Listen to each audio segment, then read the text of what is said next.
My name is Ron Carrico. I'm with the San Diego Air and Space Museum. It's January the 14th, 2016. Today we're with Thomas J. Cassidy, retired Rear Admiral, and you entered the service in 1951. Is that correct? Yes. Where were you born? Born in New York City. What did your parents do for a living? My father was a fire chief, my mother a homemaker. Okay. And your interest in aviation began? It began at an early age. World War II was going on. There was an awful lot in the press and the movies about fighter airplanes and everybody shooting at everybody, and a lot about World War I as well. So I picked up on a lot of that and really had an interest in aviation. So how old were you when World War II started?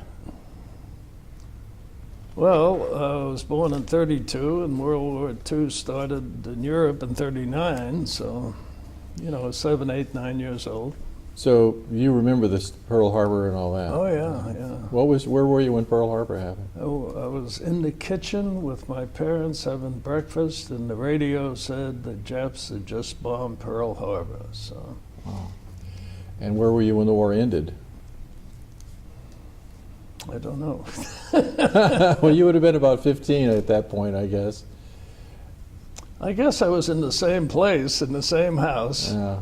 Now, the essence of your career, and which I think is the most interesting, is your aviation career was almost exclusively fighters. That is air-to-air type. I tried to make it that way. Every chance I had, I flew airplanes. The Navy is such that if you're going to move on and up, you have to do other things as well. So I ended up doing other things as well, but I always managed to keep flying. I don't think... Do you know how many airplanes you flew?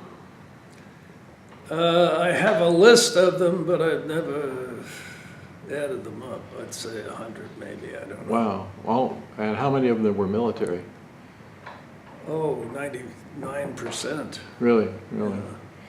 So in your aviation career, you were mostly, as we would say, an air-to-air type pilot. Yeah. Or as the Navy would say, a fighter pilot. Because the Navy divides things into fighters, transports, attack? Light attack. Light attack. And so an air-to-air airplane is basically to protect the fleet from adversaries in the air. Yeah, for fleet defense as well as air superiority over strike groups that go in. But then they evolved into not just pure fighter tactics, but the fighters then would carry weapons, air-to-ground weapons, drop them, and then they were in the fighter mode. So the fighters did air-to-ground as well as air-to-air. Okay. I graduated in May '53, so I started in October of '51. And what were the airplanes you flew in UPT, undergraduate pilot training? Well, I started off in the SNJ, which was a tandem trainer. And from there I went to F6F Hellcats, which was a World War II fighter. And I flew those in advance, which lasted about 4 months. Assignments in pilot training, where was that? Pensacola, Florida, flying the SNJ. And after a year of that, we went off to advanced training in Corpus Christi, Texas, where I flew the F6F Hellcat. So how many hours do you think you got in the F6F?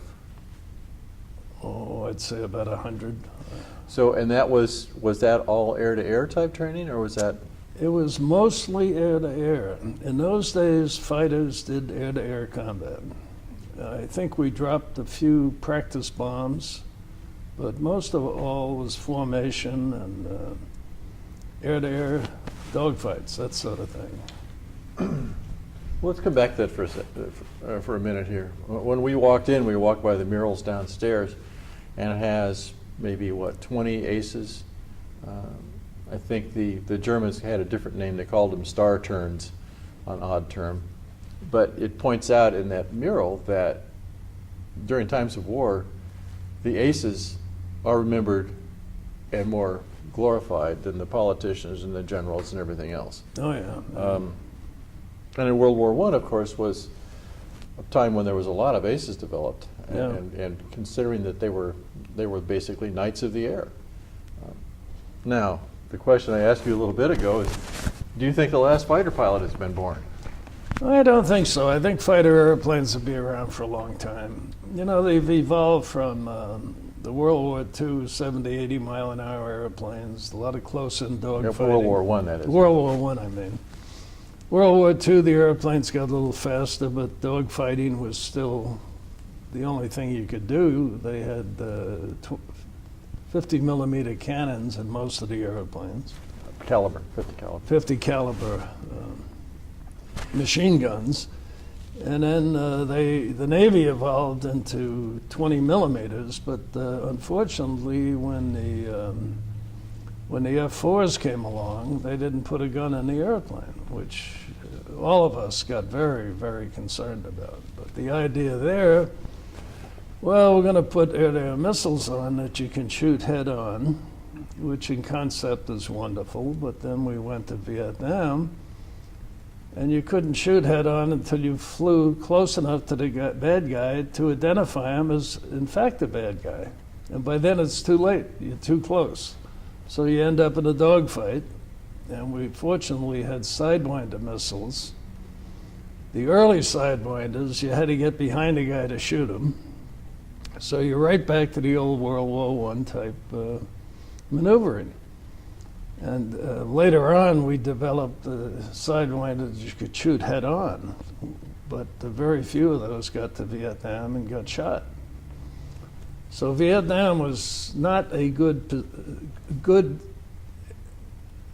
environment for fighter airplanes to dogfight.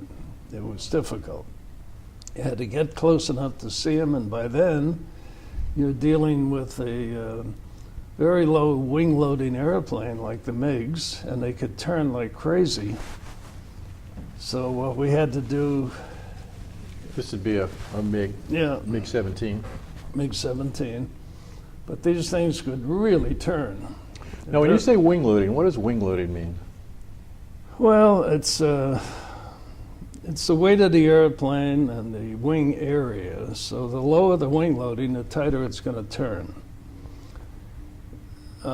These typical low wing loading airplanes are built not to go very far. So they would take off and, go 100 miles maybe and engage somebody. The Navy had to build airplanes where you could go a long way, so they were higher wing loading. They weighed more. The Air Force pretty much the same way, but not as much so as the Navy. So now backing up, let's try, I'm going to try and stay chronological here, because I would like for people who view this to have an understanding of fighter tactics and how you actually do these things. And so let's go back to World War II. The F-6F, the Hellcat, was one heck of an airplane. I believe the kill ratio against the Japanese Zero was 16-1. yeah. The part of that was the Japanese Zero did not have self-sealing fuel tanks and no armament or protection for the pilot. And I'm sure by the time or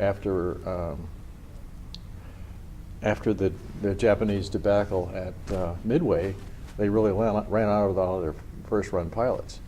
And I know the pilots, the United States Army Air Corps pilots, when they got to Europe, they had 300-400 hours. They were pretty highly experienced. What was the direction they were going at that time? Well, they had the F-6F and the F-8F. And then for fighters, the F-9, F-5 straight wing came along. Well, the F-8F, of course, is It was a higher performing airplane that looked kind of like the F-6F. I'm blanking on the name. Shorter wings. It was the Bearcat. The Bearcat, right. And did you ever fly one? No. We had our choice. You go through F-6Fs, 4 months, you get your wings. If you want to fly F-8Fs as well, then you flew F-6Fs for 4 months, and then you flew F-8s for 2 or 3 months, and then you got your wings. Did you ever engage the F-8F with your F-6F? No, I don't recall that. I just wonder what the difference was in performance. Well, the F-8F had a lot more power and could maneuver vertically a lot better. I think the F-6F could turn better horizontally. Okay, let's talk about this vertical business. I'm sure most people that aren't familiar with aviation just think of turning in circles, like we were looking downstairs at the depiction of Raoul Lufberry. Fainer, I guess, that's the guy that named the Lufberry Circle after, Yeah. which meant Around and around and around horizontally. And what would be the purpose of that? To try to get behind the other guy. You could shoot head on, you could shoot at angles, but if you wanted to make every bullet count, you got behind a guy, came up close and shot him. Which was the majority of the way most fighters get shot That's the down. way most of the dogfights ended up. Right. If you're shooting angles off from the side or head on, the lead that you require is very difficult to compute. If you get behind them and fill your windscreen full of airplane, you pull the trigger and something's going to get hit. But if you're in a dogfight when a guy is doing 400 miles an hour in a 80-degree bank turn, he's traversing across your wing at a tremendous speed, and so to hit him like shooting a duck, which is going 20 miles an hour, you have to aim way out in front of him to hit him. Yeah, yeah. And Or match his turn, which takes a lot of G, and which is the way in Vietnam you would have done it with a jet. With the World War I airplanes, 70, 80 knots, you start pulling G's and the airspeed goes to 0 quick.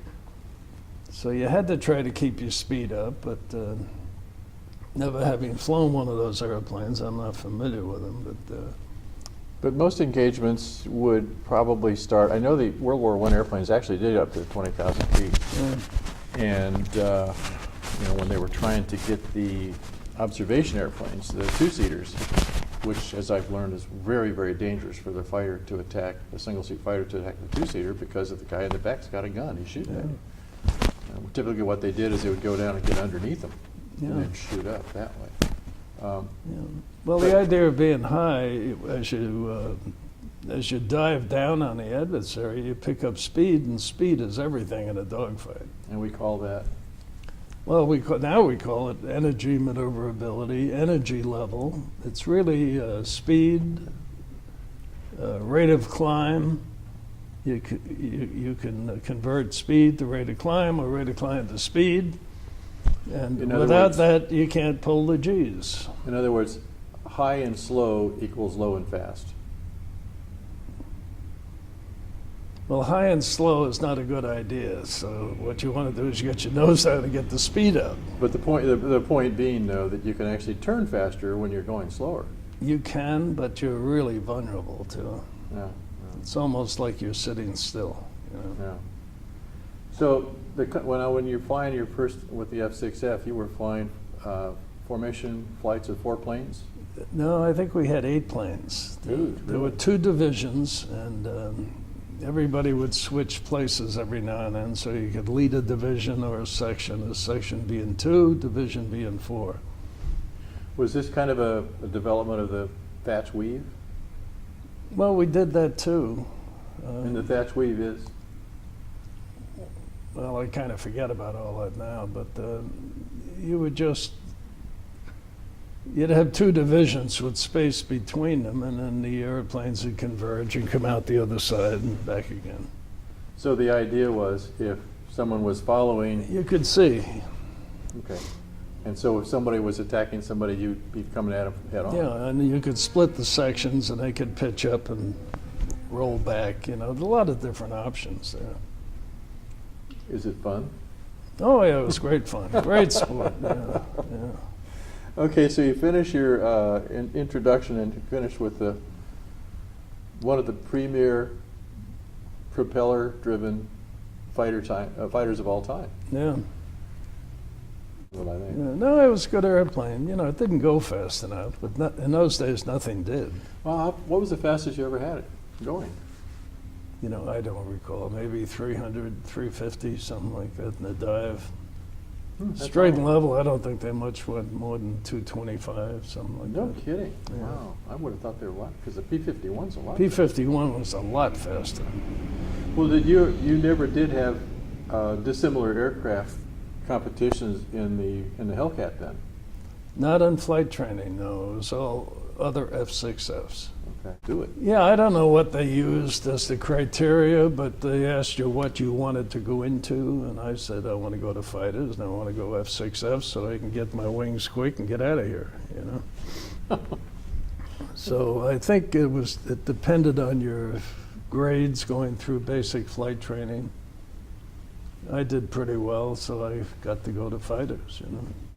When you go to Well, we went from F-6Fs, we got our wings, and then went to Kingsville, Texas, where they had F-80s and T-33s. The F-80 being a single seat, the T-33 a two-seater.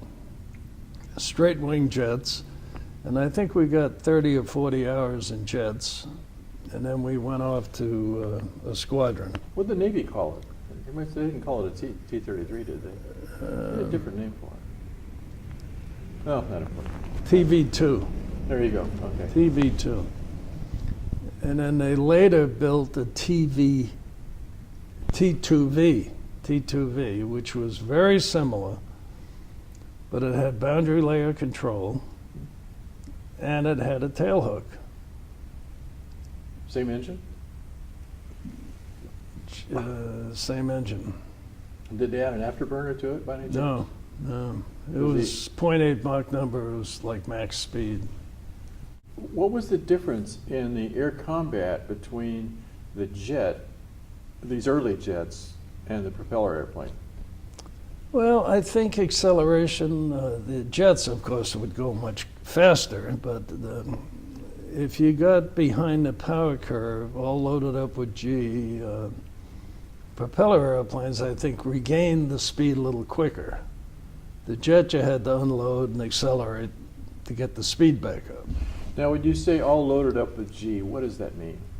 Well, when you're flying along straight and level, you're at 1G. And when you roll into a bank, like a 45-degree bank, you're up to 1 3/4 G. And if you really want to turn fast, you can pull to the G limit if you have the speed to do it. The Air Force uses 9G as the limit. The Navy uses 7.5. And that limit really is only relative to the life of the airframe. The more you pull, the sooner the airplane's going to require overhaul. So the essence of G means gravity. So one gravity is like we feel right now. Yeah, it's Fly along. anti-gravity. And if you're in a 60-degree bank turn, it takes 2 Gs, which would mean your body or my body would weigh twice. Twice as much. Meaning also that the airplane weighs twice. So now Yeah. the 20,000-pound airplane is now 40, and if you got to, so it's going to take a lot more power to hold the thing level. With the airplane weighs 100,000 pounds instead of 20,000 pounds. Yeah. Well, until afterburners came along, as you went into a higher 6, 7G turn, the airspeed would bleed off pretty well. But with the afterburners, that would tend to keep the speed up, so where you could maneuver better, and the energy maneuverability thing comes into play. You know. You go to the jets, did you still stay with the same concept of flying 8 airplanes at a time, or did you go to 4? No, with the jets, we would fly a division of 4 airplanes, usually, but broken into 2 sections of 2 each. Right. And the idea of the 2 sections is one would maneuver maybe vertically or horizontally, and the other would provide mutual support by staying off plane. So if the lead was pulling horizontally, the number 2 guy would go high and, look around behind him, and then come back down, and they would kind of reverse roles. So it was more section tactics with the jets. So now we're talking mid-50s here. Yeah. Did you ever engage other types of airplanes? In Oh this? yeah, all the time. What other airplanes? Well, my first squadron was at Oceana, Virginia, and Langley Air Force Base was 60 miles away. So they had F-84s, F-86s, and we had F-9F 7s and 8s. My first squadron was F-9F 7s. It was really an F-9F 6 with a different engine. Not a very good engine, by the way. And it didn't have the power of the 6 or the 8. The 8 came along a little later, the F-9F 8. How'd they compare with the F-86?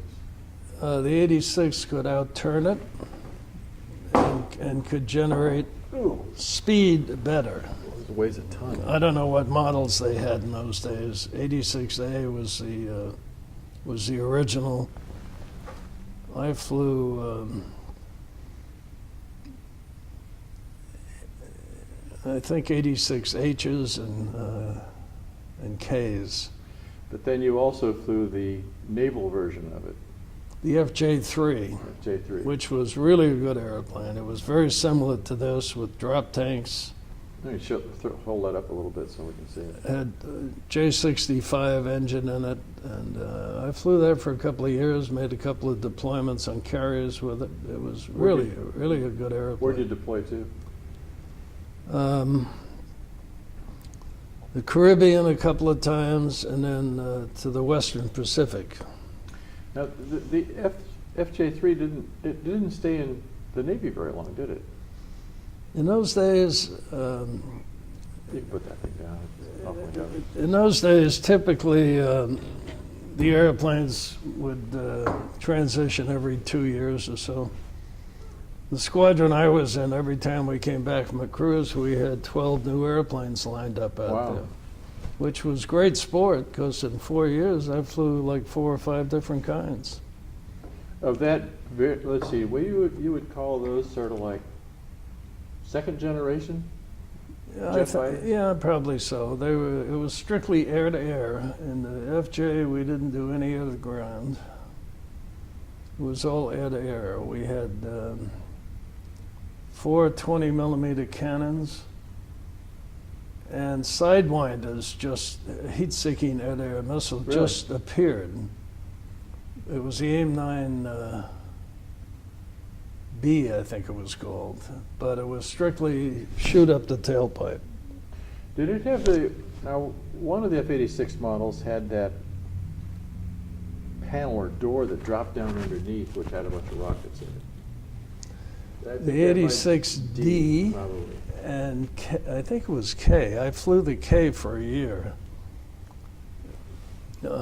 It was it had radar in the nose. You locked on, and it was lead pursuit intercepts, 90-degree approach to the bomber, and you could actually squeeze the trigger as you were making the approach, and when everything aligned itself on the radar scope, the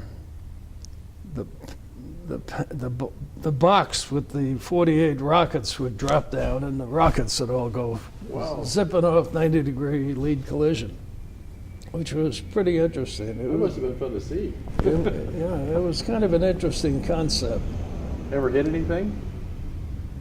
Well, we used to shoot at Del Mar targets, and you could see the tow plane go in front of you, and then back here was the Del Mar target, so the rockets had just engulfed the target. It was very accurate, but it was not anything to be used in a maneuvering environment. It was all straight and level against Russian bombers. Right. But of course, it was the Cold War, and nobody ever shot anybody. So, Fortunately. yeah. Yeah. FJ3, we had them for about a year and a half, and then the FJ4 came along. The Navy gave them all to the Marines, so we didn't have any. we came back from a cruise to Westpac in the FJ3, and we had a bunch of F-11s lined up, the F-11 Tiger. And went through a quick couple of day training course on that, and I was getting ready to leave to go to the training command, so I got to fly the F-11 right away. Did it have an afterburner? Afterburner, J65, same engine as the FJ3 with an afterburner. Swept wing, and it was a pretty good airplane. It was underpowered. They had an F-11 something 2F or something like that that had a J79 in it, which was the same engine that eventually won the F4. And it was a lot better airplane. So same tactics, though. Same tactics, all air-to-air. We tended in those days to get more vertical because you had higher speed, you could keep your energy up better. And especially with the afterburner and the F1 and the F11, you could tend to do a lot more vertical maneuvering. So now, what is the advantage of vertical maneuvering? Well, advantage. I guess the disadvantage is if you don't operate vertically, you're going to be operating horizontally with airplanes that have a much lower wing loading that can outturn you. So what you want to do is get those airplanes to try to pitch up and match you, and their speed goes off quicker and so on and so on. Well, one thing about going vertical, I mean, especially if you're at low speed, you get your nose pointed down, you could change directions 180 degrees from north to south pretty quickly just by rolling the thing left to right or whatever, and that's an advantage. Yeah, but it's relative to the other guy, you know. If you're going to be rolling around coming down, he's coming up at you, shooting at you, or unloads a missile on you. The vertical gives you the option of getting up and slower and then reversing quicker. It also, if you get used to doing it, it tends to give the other guy an avenue toward disorientation. You know, it's easier to look out and work horizontally, and if you start working vertically, there's nothing up there to reference other than your instruments, and you don't want your head in the cockpit, you want it out, you know. So we did in Vietnam, we started having a hard time with the MiGs that were out-turning us horizontally. Let's get to that in a minute. How do you play the sun into the equation? How do you play the sun? Well, what you want to do is drag the other guy to where he's looking in the sun, he can't see you, you know. So we would use the sun to our advantage.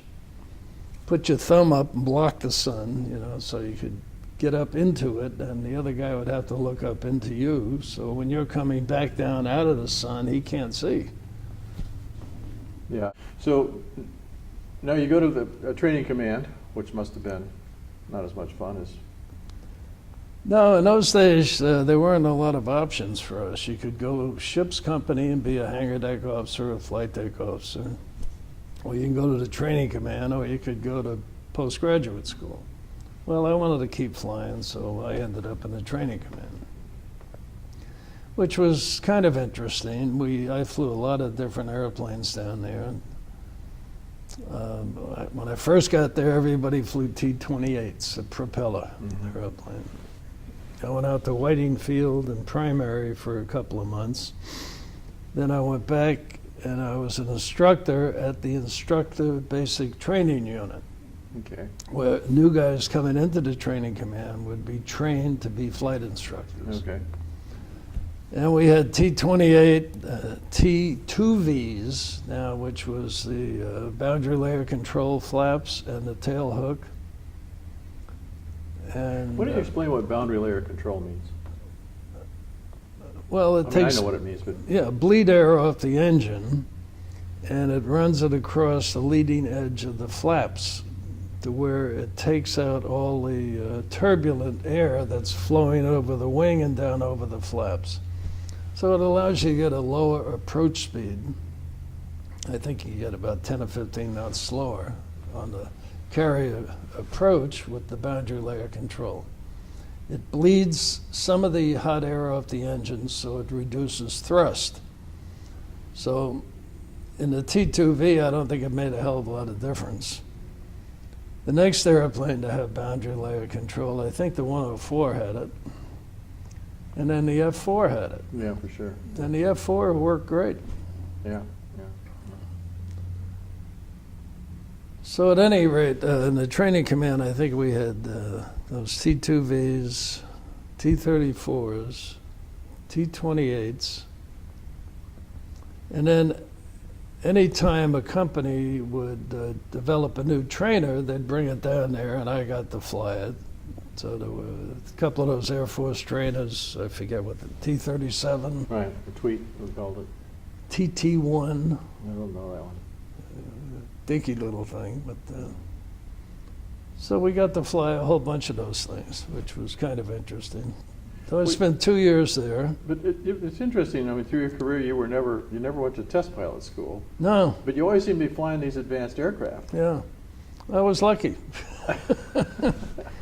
No, I didn't. I was never. Who did you know anyway? You must have known somebody that was helping you out along the way. I was never big in academics in college, you know. So test pilot school was heavy on academics, and I didn't know. I didn't want to go there and make a fool of myself, so I never really pushed it. But I did fly a lot of new airplanes, and I was very lucky at that.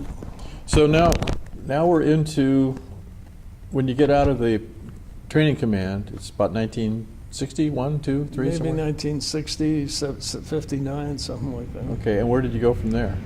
I went from there to a fighter squadron at Cecil Field, Jacksonville, Florida. And the squadron had Demons, F-3Hs, which... Not a very popular airplane. I thought that was the worst thing I'd ever seen in my life. What was the matter with it? Underpowered. It was too hard to get in and out of. The thing sat like this. Really?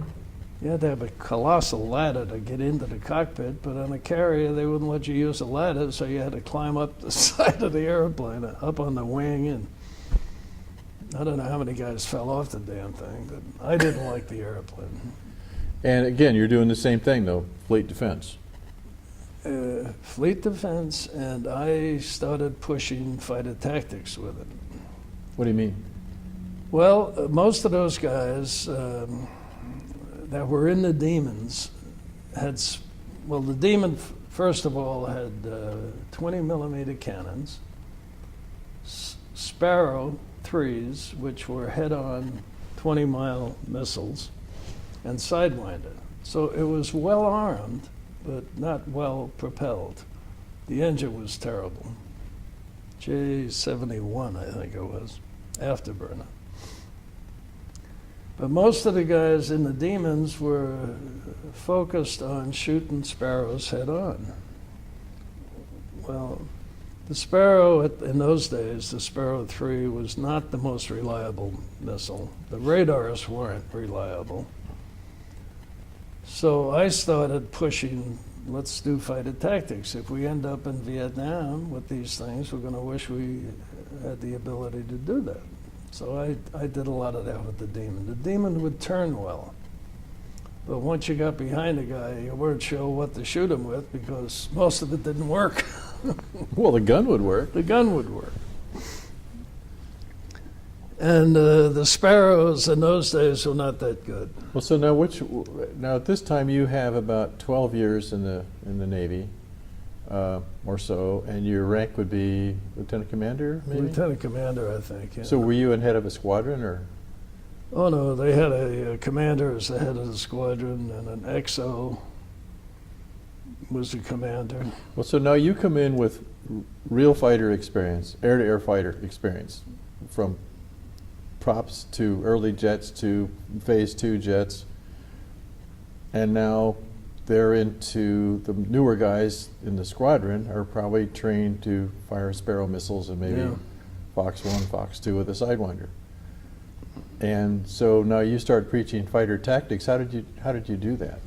Well, I just, with great sensitivity, I guess, but most people kind of adapted to that sort of thing. I don't know what my job was. I think it was admin officer when I first got there, and then I might have been maintenance officer for a while. With the Demon, there was A lot of maintenance, huh? oh God. And then I think I ended up as ops. I think I had 3 department head tours in that squadron. We made another Westpac deployment. And we were there when Diem was assassinated down in Vietnam, so we went steaming down there, the first carrier off the coast. Which carrier was it? I think it was a Oriskany. Yeah, okay, that sounds right. You know Eb Southwick? Yeah, I think he was on the Oriskany, wasn't he? I don't remember. Because he was one of the guys that shot up the torpedo boats. Oh, good. Now he tells the story. I'd never heard that before. When the Tonkin Gulf incident happened, he and Stockwell, I believe, were up in Crusaders, armed, and Well, so, then he must have been on Oriskany because Stockdale. Stockdale, I'm Right. sorry. He was the Air Wing commander Right. on Oriskany when I was in a squadron on it. Yeah, he said what happened was they were called because a ship was under attack or torpedoes had been fired, and he said when they got there you could tell there'd been a lot of heavy maneuvering in the water, Yeah. and they saw 3 PT boat sort of things steaming back to shore, and so they went after him and they engaged him. And he said he had been to Luke and learned how to strafe, and so he came in from the beam and he said he just about hit the ship, but he was just blew it all to hell. Yeah, good. And I'd never heard that. I'd never heard that story. Yeah, no, I had heard that.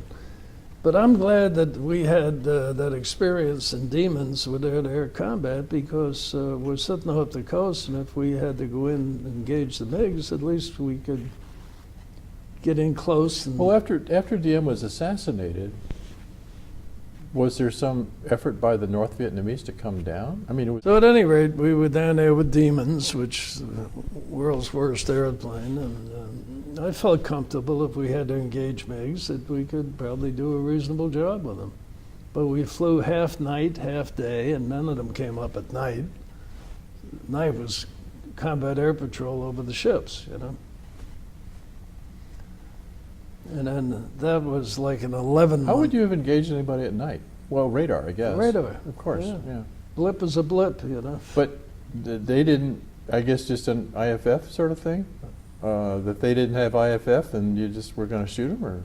Well, we had a Navy destroyer or cruiser on what they call Northern Barrier Combat Air Patrol, BARCAP, Northern BARCAP. And it was off Haiphong, so when you were flying over the beach or close to it, this guy kept you under positive radar control. And he could tell if anybody was coming out to engage. Red Crown was the call sign. So there was no, you never did engage anybody then? No, never. Ever see anybody? No. Okay, so now you're on the Oriskany, the Oriskany comes back home, and then your next job was? I wish I'd known you were going to ask me all this. I've given it some thought. Came back from that cruise. I was on that, I think we made 2 cruises in Demons. We came back from the cruise, had a home port change to San Diego. So we flew the airplanes cross country into Miramar. And then I got greetings. You're a naval officer, you're going on a ship. So I went back to the Oriskany, out of the squadron to the Oriskany, and I was aircraft handling officer on it for 2 years. And that's where I think I knew Stockdale. He was the Air Wing commander then. Right back over to combat, another 11-month cruise. But you're not flying now. Well, we had F-8s on the ship. two F-8 squadrons, a Marine squadron and a Navy squadron. So every time we went into QB Point, the Navy F-8 squadron would put a F-8 ashore on the ramp, and I'd go fly it for a couple of days, and then they'd put it back on the ship, we'd go out again. Well, so now you go from flying a bad airplane to flying an F-8. That must have been, wee-haw. I mean, it must have Oh been. yeah, the F-8 was a good airplane. Yeah. How did it fly differently than, say, the previous airplanes? Because now you're talking about almost third generation jets. Yeah, it was like Mach 1.5 or 6. Which is probably the first airplane you went supersonic in. I mean, not that that's a big No, deal. I think the F-11, straight down, you could go supersonic. Yeah. But, you know, you get a bunch of instruments bopping around, but how else do you know you're supersonic? You know? Somebody on the ground tells you, oh, I heard it. Yeah. So I flew the F-8. So when you get the airplanes on the ground, what do? Hand you the ops, what do you call it, the NATOPS, and you read it and say, Yeah, read how the we- handbook, fill out a test. They all had tests, you know, as part of the NATOPS. And everybody was pretty generous with what they let me fly. I mean, the stories you told me before, I still amazed with. Yeah. So, you know, I read the NATOPS and got a brief from somebody on how to start it and stop it and all that stuff. And the F-8 was a good airplane. Turned well. But for an air-to-air airplane, you can't see in back of you. No, that's right. And does that big old wing? So what you want to do is keep the bad guys in front of you. Yeah, well, that's probably the main idea all the time, isn't it? Yeah. Does that big wing? Does the wing actually go up and down? Variable incidence. Actually, the fuselage comes down. But, you know, you talk about putting the wing up and down. I know. I had a conversation with a guy about that one. I said, no, the wing didn't move. The airplane moved. Yeah, yeah. But did it do that in flight as well? Oh, yeah. And so you would actually, could you control it? Well, you had a lever here. You press a button and move the lever, and the wing would go up. So at what point would you start having the wing go up or the airplane go down? Well, it was built for takeoff and landing.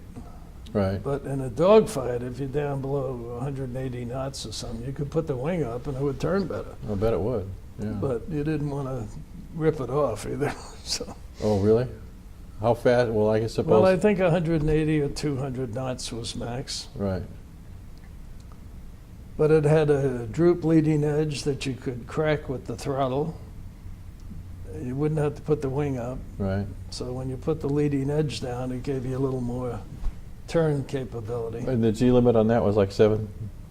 7.5 for all the Navy airplanes. Yeah. Oh, I didn't know they were all the same. Yeah. That's to keep them alive for a long time, I Yeah, guess. that's the whole purpose, yeah. Yeah. But, you know, every now and then you'll overstress one. Yeah, oh, yeah. I remember that. It hurt. Yeah. So when now you come back and you've kept your currency basically in the F-8, and now you come back to the States and it's 1964, 5, somewhere in that area. Yeah. And this is the point at which we must have realized we were having a problem in Vietnam with the air-to-air capabilities, or training, as it were. So what was the problem? The real problem was in the fighter community, the F-8s maneuvered, dog fought, and that sort of thing. The F-4 came along. And the F-4 mentality was, we're going to take everything head on. Pick them up on radar, lock them up, shoot a sparrow head on. Well, that lasted all week. And then that powers to be said, well, you can't just do that. You have to make sure you're shooting the right guy. So we're going to require a positive ID. So as you're closing, you've got to see this little MiG in front of you to say, yeah, it's a MiG, I can shoot. By then you're too close to shoot the sparrow. So what do? You turn to try to get behind him. what's he do? He turns to try to get behind you. And they would always outturn our airplanes. Now, what were they flying? MiG-17s, MiG-19s. Okay, we have a MiG-17 right there on Yeah. the desk. Maybe you could hold a MiG-17 up and show us what it looks like. Actually, hold it up in front of you, up in here somewhere. Yeah. And this thing would really turn. What did the Navy and the Air Force learn about that airplane? Well, we learned that if you try to turn with it, it'll outturn you. And it had, How much did it weigh? Do you remember? no, I think 17,000, something like that. But they had, I think it was a 37 millimeter cannon, Right. and a couple of 23 millimeters or Yeah. something. I forget. I remember seeing a video of it parked on the ground firing the 37 millimeter, and that thing was just jumping like that. Oh, yeah. Did we ever test that 37 millimeter to see how accurate it was, or it was real slow firing, wasn't it? Yeah, but it was when that thing hit you, you knew it. Yeah. No, it was accurate. So what did when they ran the MiG-17, what did they run it against? I mean, when we had it, we found out how to defeat it, right? Wasn't that the Yeah. idea? Yeah. And what was the way to defeat it? What was it? Well, the way to defeat it is don't turn horizontally with it. Use the energy in the F4, and that's about the only. We flew it against all the U.S. Navy and Air Force airplanes, but the F4 was the dominant air superiority fighter we had over Vietnam. They had some 102s over there, but they didn't do anything. The F8s were there for most of the time, but the F4 was probably the most potent airplane over there. But again, the missiles were not that good. Now, the Navy had an ace in Well, Vietnam. they had a couple of them, I think. I Really? don't Yeah. know. And then and the Air Force had an ace, both in F. I flew every model of the F4, Really? Navy and Air Force, yeah. The E with the gun was probably the best of the bunch. It Navy had- had Bs and Js. Well, the F4E had something else besides a gun. Poor radar. But it had something to do with it. It didn't have slats. It had slats, but it had Maneuvering slats, yeah. I think leading edge devices. yeah, That's what made the difference. yeah. Yeah, we didn't have that in the B and the J, but the maneuvering slats really made the F4E a dogfighter. Yeah. And that's what was needed against the MiGs. But the E came along so late that it, Yeah, probably 60, probably 70. yeah, well, it was, 69 or it almost missed Vietnam. Yeah. I don't remember when it came out. What they had to do from Vietnam was to go back to what they had learned in the 50s. Well, it took, what it really did was take some of the guys that were determined to build fighters that fought air combat. And I ended up going from that squadron to VX4 at Point Mugu, which was Air Test and Development Squadron 4. And the job there was to develop fighter tactics, improve the capability of the missiles, improve the Sparrow to where we could shoot it head on. And we did a lot of that, and then went over to the carriers deployed in Vietnam and told them what we were doing, how we were doing it. And I think that made a big difference in Navy fighter aviation. Let's see. So 67, I think it was. In 67, 68, when he was at UBON, he had the big famous flight, the Bolo flight, when they shot down 7, 8 MiGs or something like Yeah. that. Were you there at that time? Or were you at FX3 at that I time? think VX4 at that time. VX4, okay. And But I went to every base over there, Navy and Air Force, and we briefed on how to defeat the MiGs and what we were doing with the missiles. what did, well, they used Sidewinders, didn't they? That's what he used. And I think the F4D was actually using a Falcon missile, but he rearmed them with Sidewinders. Yeah, the because- Falcon wasn't suited for that air stuff. Yeah. It was an air defense missile. That, Did you know him, Oles? No. Oh, I don't think I'd ever met him, but I'd been to those bases out there. Yeah, well, I went from VX4 to Miramar to go through the F4 training program. Well, I'd been flying F4s up there, so I got, a couple of flights and then flew back to the East Coast, got carrier qualled, and then came back and I was ready to go. So I didn't go through the F4 syllabus at all. So with all the airplanes that you've flown up to that, the F4, and then I guess the next generation would be the F-18. Yeah. Yeah, okay, so, and you flew the F-18 as well. How much did you have a lot of time in the F-18 or? Well, I'd have to think about it. When I was at VX4, I got to fly some more Air Force airplanes. I was up at Nellis and they had a F4D or something, and I flew it. And the 104, How'd you like the 104? it was great, good transport. Go fast, but it wouldn't turn worth it. Damn, unless you were supersonic. Now, why would supersonic be different? Well, the wing was so small. You go like a son of a gun, Mach 2 quick, and then Oh, boy, yeah. you could turn like crazy. Now, why would it turn better at higher speed? Well, they designed it to be that kind of an airplane, Yeah, a friend of mine said he flew them out of Luke, and he trained the Germans, and he said you could take off and do one fast lap around the sky and come back and land because that was it. You were out of gas. Well, 30 or 40 minutes, Yeah, that's about it, yeah. And it really liked to have the afterburner lit. Yeah, really? Because it did really well supersonic. But if you could combine that technology with what we have in the F-18, you'd be in good shape. But the wing, the wing was totally different. Very thin. Oh, yeah. Really pretty airplane, though. Yeah, really a nice looking airplane. They never did use them in Vietnam, though, did they? No, I don't think so. And I'll bet you the 102 guys that went to Vietnam were probably not trained for real air-to-air combat. They were probably straight and They were level. going to straight and level shoot the missile. And I also went over to England and France. The French built this variable geometry wing, swing wing, Mirage G. What was it called?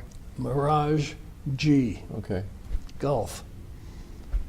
And I went down to the French test center and flew a couple other airplanes there. And then I got several flights in the Mirage G. Now, who were you attached with at this point? VX4. Still with, okay.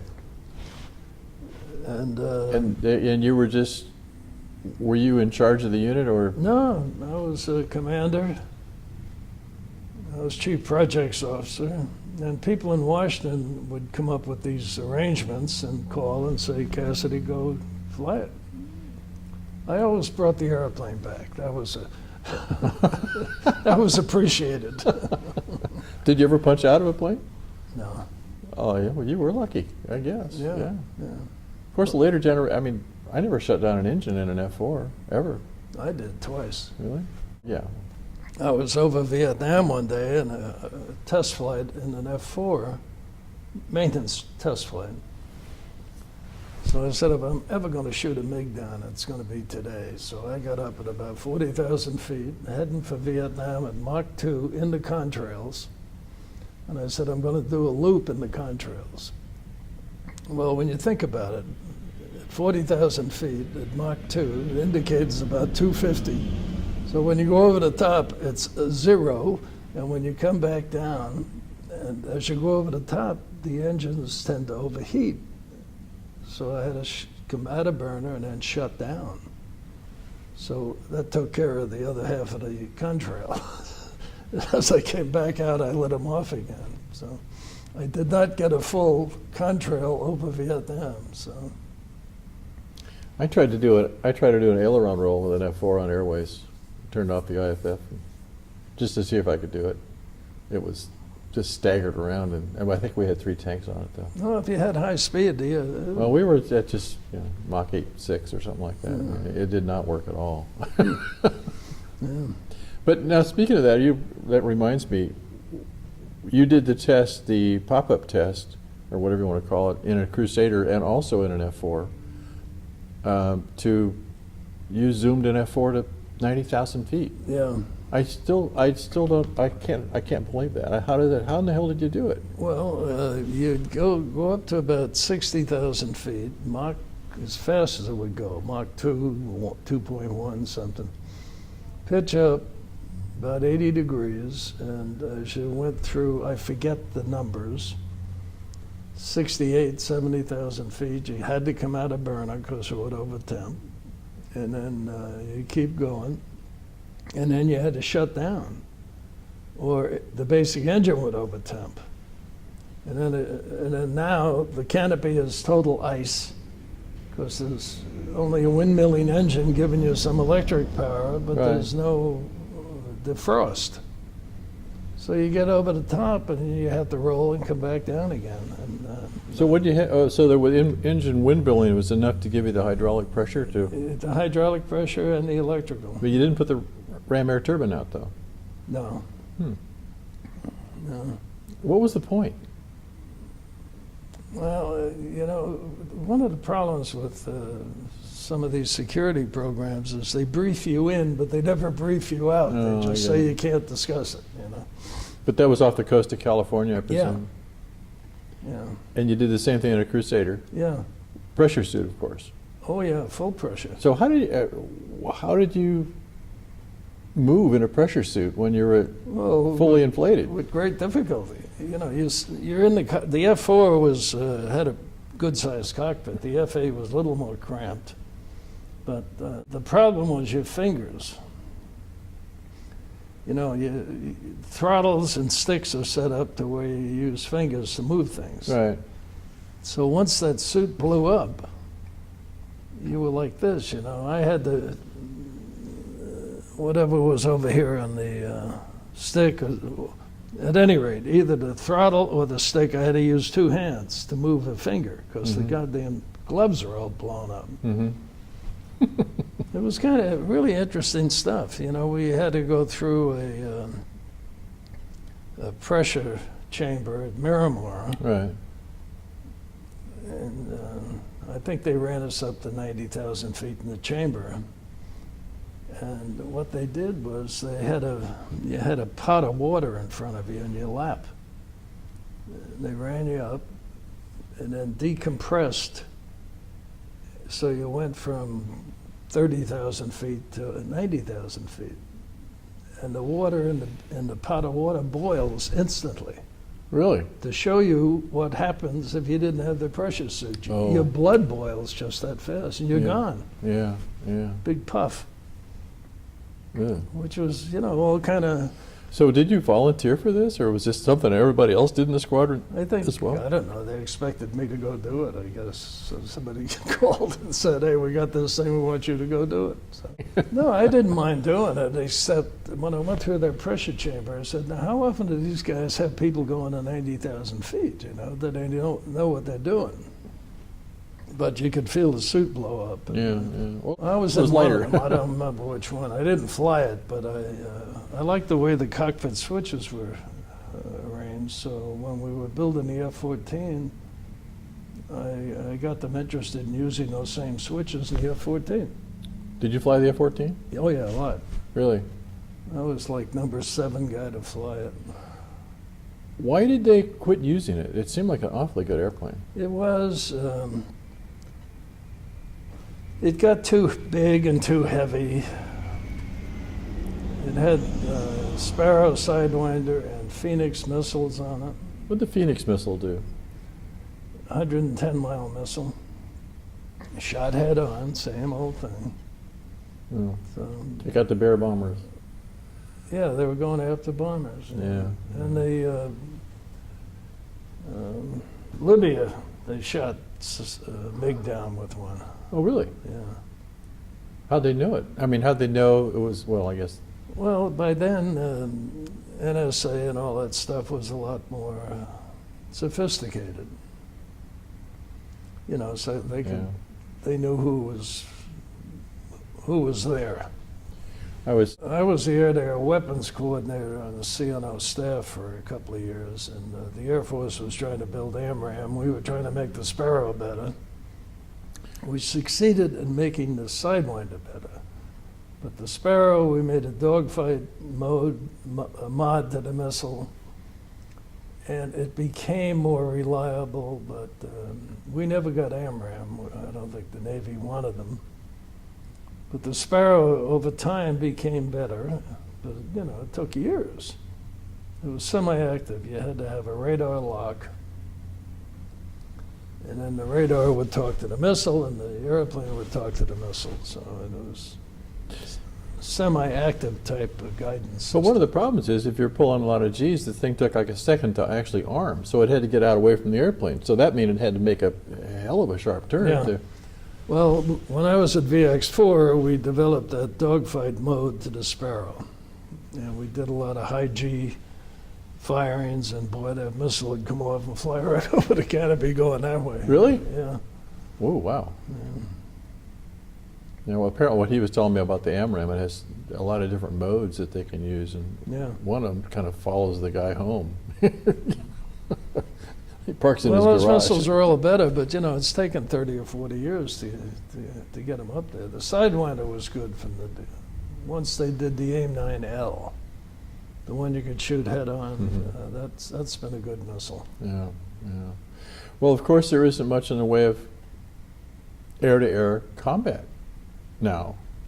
I mean, the guys that are flying in Afghanistan and Iraq. He told me about a guy he knows. He told me, he couldn't remember his name, who was in Bosnia, and he shot down 2 or 3 airplanes, and he said they were putting that guy up all the time, trying to get him to be an ace, because they really wanted, you know, an ace to brag about. I don't remember he didn't tell me the guy's name. I think he's an airline pilot now. But there's just nobody wants to come up and fight. Yeah. Which leads me back to But dogfighting is a capability that is easily atrophied. You have to keep at it. You have to keep people senior to you interested in tolerating it. The people coming up have got to be able to learn how to do it. So I think it's the kind of capability that you can lose quickly if you don't continue to do it. When we talked before, we talked about an Air Force fellow who was sort of the grandfather or godfather of air combat, fighting in the vertical. Remember we were talking about, and you remembered his name. Oh, Boyd? Boyd, that's it. Well, he did energy maneuverability charts. Right. Which really energy maneuverability is the ability of an airplane to climb, rate of climb. That's basically what it is. Did you know him? No, but I was on a Navy fighter study, and he was across the hall on an Air Force fighter study, and you know, there was a lot of arguing back and forth on who's right and who's wrong, that sort of thing, you know. Did you fly the F-15? No. So of these jets... But I think that's one of the better airplanes that are out there. And still flying, yeah. I've talked I about always thought that it was a real good airplane. Well, let's talk about 2 more things. First of all, we got to talk about the drones, but also we got to talk about your experiences with air-to-air are kind of the subject of the famous movie Top Gun. And you were involved in the making of Top Gun. And how was that? Well, interesting. I was the Admiral out of Miramar when Paramount, the director and the producer, came down and said they wanted to make a movie about naval aviation fighter pilots. And they wanted to do it at Miramar, and they wanted, Navy fighter airplanes involved in the movie. So I said, okay, we'll help in any way we can. But I just have one or two points that you have to acknowledge and you will obey is that the Navy fighter pilots are pretty sophisticated bunch of guys, and I want to make sure that they're treated that way and not like a bunch of hoodlums, you know? Oh yeah, well, we'll do whatever you want, whatever you want. And they pretty much stuck to that, except what they would do, they had the Tom Cruise, the guy in the movie, they had him on a motorcycle almost every day, and I said, come on, these guys have got Corvettes, not motorcycles. You know, you got to get off that kick. Well, they had a little motorcycle in the movie, but not much. And I thought they did a good job on it. The director was a good guy, Tony Scott. Well, you flew in the movie. Yeah, I flew the black F-5. And how many times did you fly in the, when they were making the movie, how many times did you actually fly? I don't have a clue. They did a lot of the scenes out over El Centro. I flew an F-14 out there a couple of times. And then they went up to Fallon, Nevada, where the Navy has their fighter weapons school now. And I flew an F-20 up there, and I guess I was there a couple of days, maybe, I don't remember. And they had cameras set up out in the mountainsides, and we had a couple of dogfights going on. Now, in the movie, they made a big deal out of having a ceiling or a floor of 10,000 feet. Yeah. But when they're actually flying, you can tell they're right down amongst the rocks half the time. And the reason is you have to have some reference so you can show speed. Well, they wanted them close to the cameras. Yeah. And I thought they did a really good job capturing that, because trying to capture airplanes, you know, dogfighting is really hard. Oh, yeah, yeah. And well, the turns are so big. I mean, what's yeah, this? and then, you know, trying to get the airplanes together is hard, you know. And the cool- F-5 is small. Well, the coolest scenes I thought were that really looked real from my own personal experiences when they would go by head on and the guy would turn and you'd see the thing going the other way at a closure ratio of 1,000. Capturing that is hard. Oh, yeah. Oh, yeah. Yeah. But I flew that Black 5 up at Fallon for the couple of days they were up there. And I think we had dogfights against whatever was up there, you know, F-4s, F-8s. I don't remember that. I just remember the F-5s and they flew the Tomcats. And I mean, you were in the black airplane. Viper, I guess, was the call sign of. I'm never too sure who Viper was, but I guess in the airplane that was actually you. So I don't know. well, I went to the premiere down in Mission Valley,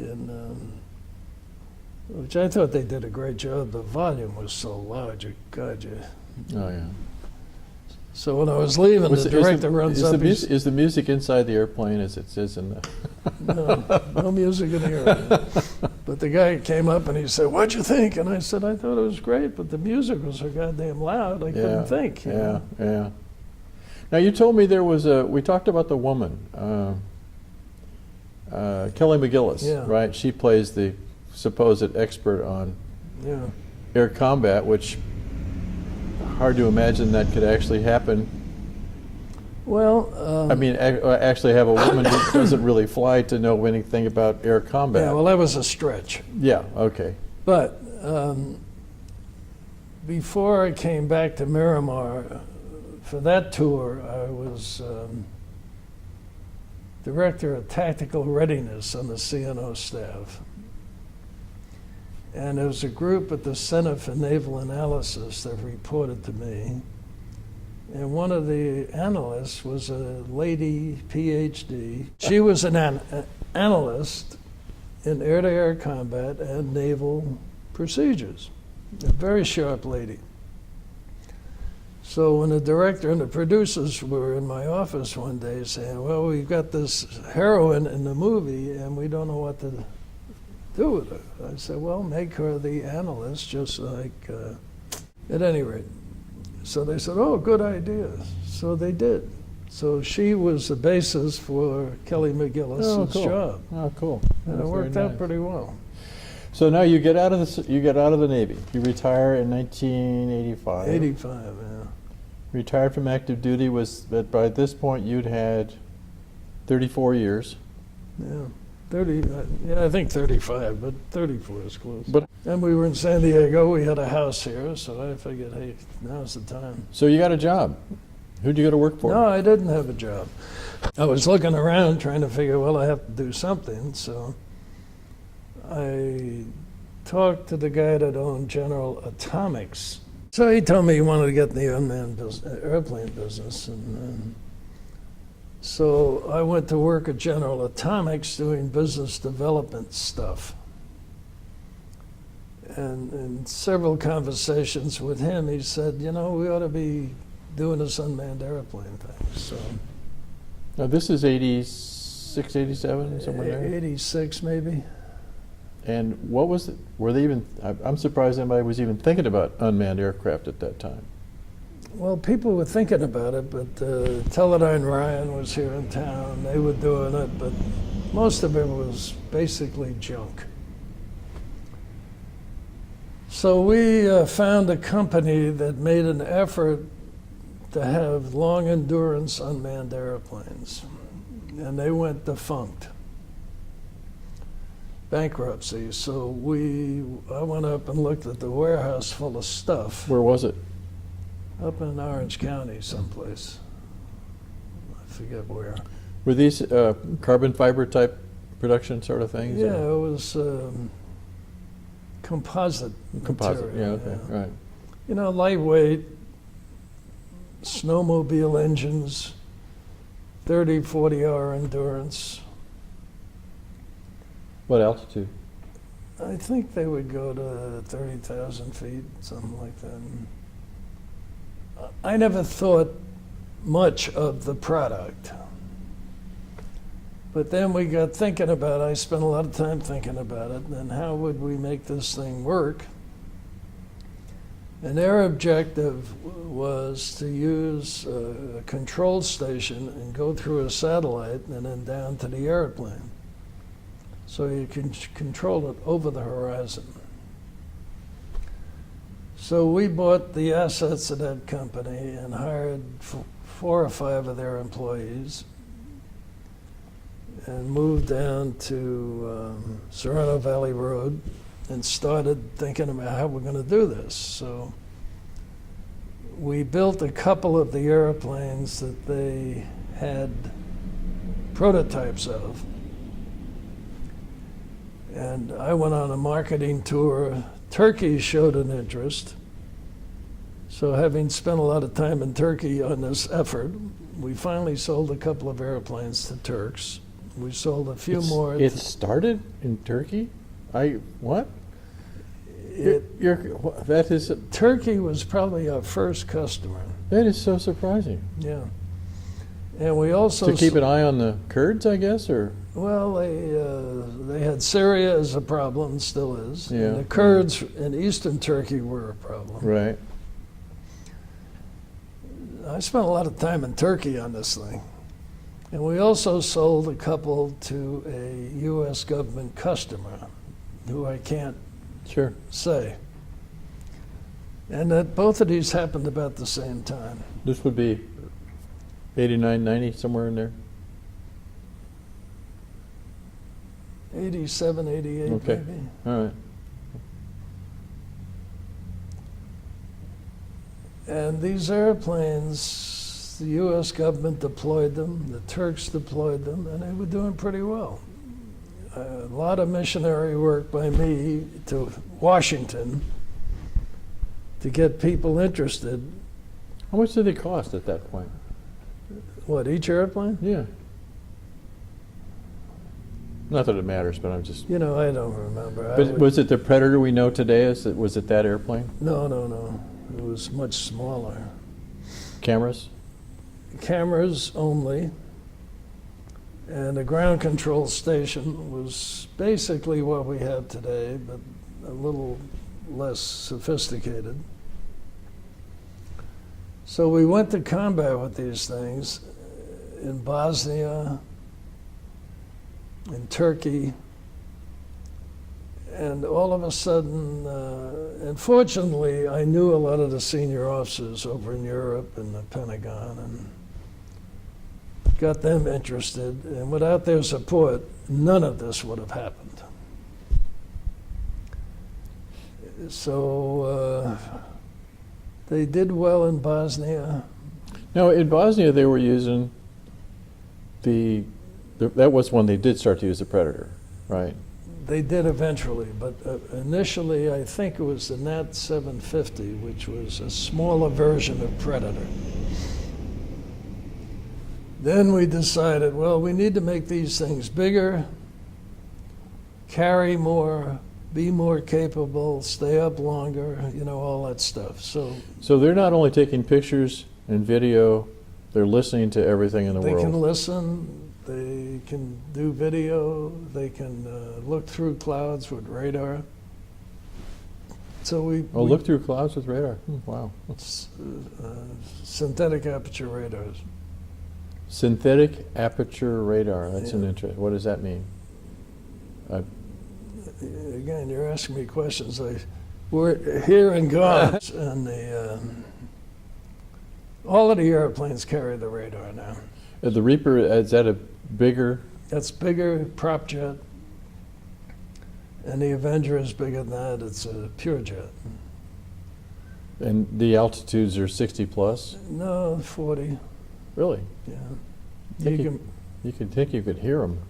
They what? You think you could hear them at that altitude? No, you don't hear them. Did you ever hear the what was it, the YO-2A? No. That Vietnam era airplane?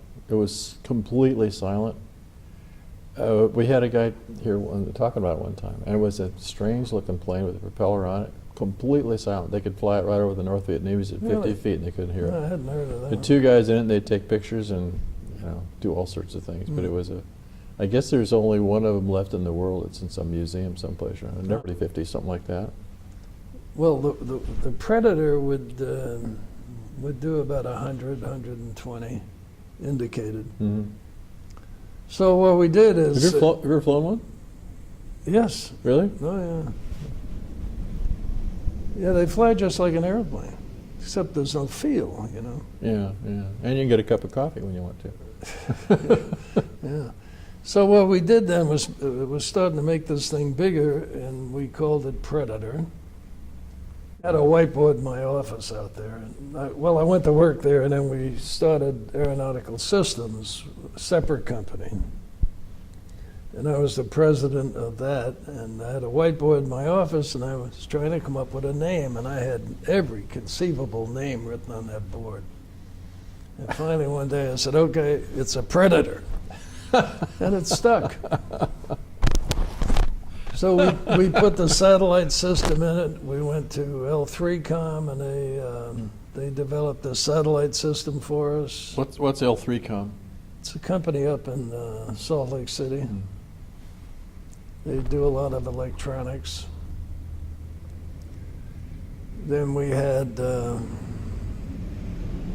synthetic aperture radar, and I forget who made that. That went in. Customers put other things in the airplane, you know, Army, Navy, Air Force, Turkey. When did they first fire a Hellfire missile off of one? Well, that was interesting. It was probably about 89, maybe. And how many times did they test it before they actually use it? Oh, a lot. Well, we did. So I went down and met with him and his gaggle, and I said, we need to arm these airplanes so that when we find a bad guy, we can shoot him. And so we had a long meeting, and his people are standing up telling everybody how much it's going to cost and why we shouldn't do it. And really? Unreal. So I said, I said, General, can we go to your office for a minute? So we went into his office. I said, John, you're getting a bunch of bullshit out there. I said, you want to put missiles on the airplane? We want to put missiles on. we can put Hellfires on for $2 million and pull the trigger on the first one. So he called the chief of staff and came back into the room and he said, okay, Admiral Cassidy's got $2 million to go do the Hellfire missile. End of the discussion. And that was it, finished. So we came back, we put the missiles on the airplane, we rattled and shook it and, did everything, just like a normal development program. And then went up to China Lake and shot the missiles. Everything worked great. Went overseas. What they could do now, through the satellite link, is sit in Washington. They put the camera on a bad guy, who they knew where he was, what he was doing. The guys in Washington could look and go, it really is this Joe Blow. Mm-hmm. You're cleared to shoot. The message would come back to where we were, either in California or somewhere overseas, and pull the trigger. The bad guy would go up in a puff of smoke. And that was the end of it. No F-14s or 15s diving on this guy or anybody else. It was just done. And the airplane could sit there for hours, waiting for this guy to show up. So how many Hellfires do they carry? Well, the Reaper carries 4. The Predator carried 2. This is a question I asked you before, just because I remember when they got one of those guys out in the desert, that when they showed the aftermath, the engine block was even blown up. No, those missiles, they only have like, I forget, 25-pound warhead, but boy, they really do But damage. the incredible amount of damage, and I was thinking, well, the collateral damage that's bound to occur when you have something that'll blow up an engine block, Yeah. it must be unbelievable. So you said it was fairly a small radius or diameter, but why can't they make one that just fires a couple 320 millimeters and takes out one guy personally? Was everybody any thought to anything like that, just to use a rifle bullet instead? No, we've never had a gun on the airplanes. I think we're going to carry a gun pod one time. We didn't do that. But with these missiles, they go a pretty good distance. They're fast. Once the smoke burns out, you can't even see it. Well, it's probably supersonic. Probably comes in Yeah. 1,500. They hear the boom. Yeah, yeah. It just But they're deadly accurate. A bomb might go here, yeah, but these go here. yeah. Well, it just seems like, well, we're in such a mess over the Middle East anyway, but Oh, they're over there all the time shooting. oh yeah. But now they have, they have for a long time, but a laser in the camera turn. They put the laser on the guy's head or on his chest, Yeah, and then shoot the missile and it goes right for that spot. yeah. I read something the other day that they now have a criteria for Predator pilots to get medals. Yeah, and they get real wings. Yeah. They get real wings, he said. Oh no, they're UAV pilot wings. Well, he said they were actually giving medals to these guys, and it was, Yeah. Having been a fighter pilot all his life, it was pretty offensive to him that they. He says, "Yeah, you had an emergency today, and they ran out of coffee, right?" Yeah. Well, so the company that makes them is it AES? Is that the name of the company that you said a second ago, or is it General No, Atomics? It's General Atomics Aeronautical Systems. Okay. GAASI. And it must be a huge profit center for them. Oh yeah. When I left, we were doing about $3 billion a year. Wow. How many do you think are out there now? Oh. Honestly, I don't recall. It must be thousands by now. No, probably not thousands. They make probably 50 a year. Oh, really? Oh, okay. Now, is there competition? Who makes the Global Hawk? That's Northrop Grumman. And It's only reconnaissance. High altitude, supposed to replace the U-2. Well, that's been going on for 20 years and it hasn't replaced it yet. why? Most of it is hype. Have little kind of handheld UAVs too. Yeah, but they're model airplanes, Yeah, but I mean, in the Army and Marines use those things, don't they? Don't they use ones to? They have handheld ones Right. that are made by the Israelis, Israeli Aircraft Industries. Oh, is that right? Pioneer, I think they call them. Yeah, we got way far out of that area, you know. So you're just using airplane size Yeah. devices. Now, what's the one that's the jet? What's that one called? The AQ? Avenger. What is it? Why? Is that the one that got lost and flew into Iran? No, they're deployed, but they've had no problems with them. Well, didn't we lose one that flew into Iran a few years ago? Oh, yeah, but that was, I think that was the Delta wing that's made by Northrop, Right, right, a stealthy thing. yeah. Well, so then now the Avenger, that's the one they've landed on the carrier, isn't it? No, the C-45 or something 45, Yeah, right. made by Northrop, is the one they landed on the carrier. There's not much need for that, really, is there? Unless it's Well, unmanned airplanes are nice if you're going to send them places to stay for long periods with nobody in them. But they have to be really reliable. And most of this stuff is model airplane junk. And we went the other way. We try to make it just like a regular manned airplane, except you keep the man behind.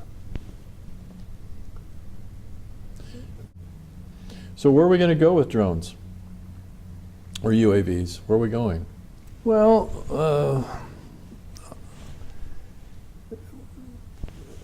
the company I was with, we did the piston engine Predator, prop jet Predator B, an advanced version of When you say that. prop jet, you mean a turbine engine running the prop, right? Yeah. Yeah, okay.